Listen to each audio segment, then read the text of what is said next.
ರಾಗಿಣಿ ಈಗ ಸಕ್ಕ ಸ್ಲಿಮ್ ಆಗಿದ್ದಾರೆ. ಅದು ಕೂಡ ಎಷ್ಟರ ಮಟ್ಟಿಗೆ ಅಂದ್ರೆ ಅವರು ಸಿನಿಮಾ ರಂಗಕ್ಕೆ ಬಂದಾಗ ಹೆಂಗಿದ್ರೋ ಅದೇ ರಾಗಿಣಿ ಮತ್ತೆ ವಾಪಸ್ಸು ಸಿಕ್ಲೇನೋ ಅನ್ನೋವಷ್ಟು. ಅಷ್ಟಕ್ಕೂ ಇದೆಲ್ಲ ಸುಮ್ನೆ ಸಿಕ್ಕಿದ್ದಲ್ಲ. ಆದ್ರಿಂದ ರಾಗಿಣಿ ಅವರ ಸಾಕಷ್ಟು ಶ್ರಮವಿದೆ. ಎಸ್, ರಾಗಿಣಿ ಕಳೆದ ಕೆಲವು ತಿಂಗಳುಗಳಿಂದ ಕಟ್ಟುನಿಟ್ಟಾದ ಆಹಾರವನ್ನ ಸೇವಿಸಿದ್ದಾರೆ, ಪ್ರತಿನಿತ್ಯ ವ್ಯಾಯಾಮ ಮಾಡಿದ್ದಾರೆ. ಹೀಗಾಗಿ ಅವರ ಹಳೆ ಚಾರ್ಮ್ ಮರುಕಳಿಸಿದೆ, ಆಕರ್ಷಕ ಫಿಗರ್ ಅವರದಾಗಿದೆ.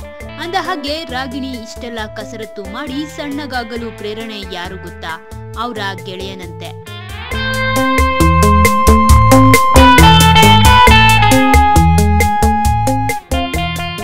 ಹೌದು, ರಾಗಿಣಿ ಅವರ ಪಾಲಿನ ಸ್ಪೆಷಲ್ ವ್ಯಕ್ತಿಗಾಗಿ ತುಂಬಾ ಸಣ್ಣ ಆದ್ರಂತೆ.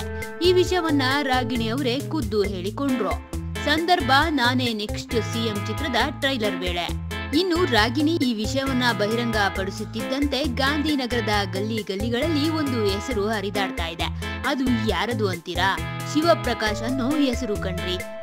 ಇದೇ ಶಿವಪ್ರಕಾಶ್ ನಾಟಿ ಕೋಳಿ ಫೋಟೋ ಶೂಟ್ ವೇಳೆ ನಾನು ರಾಗಿಣಿ ಬಾಯ್ ಫ್ರೆಂಡ್ ಅಂತ ಹೇಳಿಕೊಂಡು ರಾಧಾ ಅಂತ ಮಾಡಿದ್ದ. ಆ ಸಮಯಕ್ಕೆ ಇವನ್ಯಾರು ಅಂತ ನನಗೆ ಗೊತ್ತೇ ಇಲ್ಲ ಅಂತ ರಾಗಿಣಿ ಕೂಡ ಹೇಳಿಕೆ ನೀಡಿದ್ರು. ಆದ್ರೀಗ ರಾಗಿಣಿ ಎಲ್ಲಿರ್ತಾರೋ ಅಲ್ಲೆಲ್ಲ ಈ ಶಿವಪ್ರಕಾಶ್ ಇರ್ತಾರೆ ಅನ್ನೋದು ಗಾಂಧಿನಗರದ ಗಾಸಿಪ್. ಅದಕ್ಕೆ ಪುಷ್ಟಿ ನೀಡುವಂತೆ ಇವರಿಬ್ರು ಬಹಳ ಆತ್ಮೀಯವಾಗಿರೋ ಒಂದಷ್ಟು ಫೋಟೋಗಳು ಸಿಕ್ಕಿರೋದು. ಇದನ್ನ ನೋಡಿದ್ಮೇಲೆ ರಾಗಿಣಿ ಬಾಯ್ ಫ್ರೆಂಡ್ ನಿಜವಾಗಿಯೂ ಶಿವಪ್ರಕಾಶ್ ಅವರೇನಾ ಅನ್ನೋ ಗುಮಾನಿ ಹುಟ್ಟಿಸಿದೆ.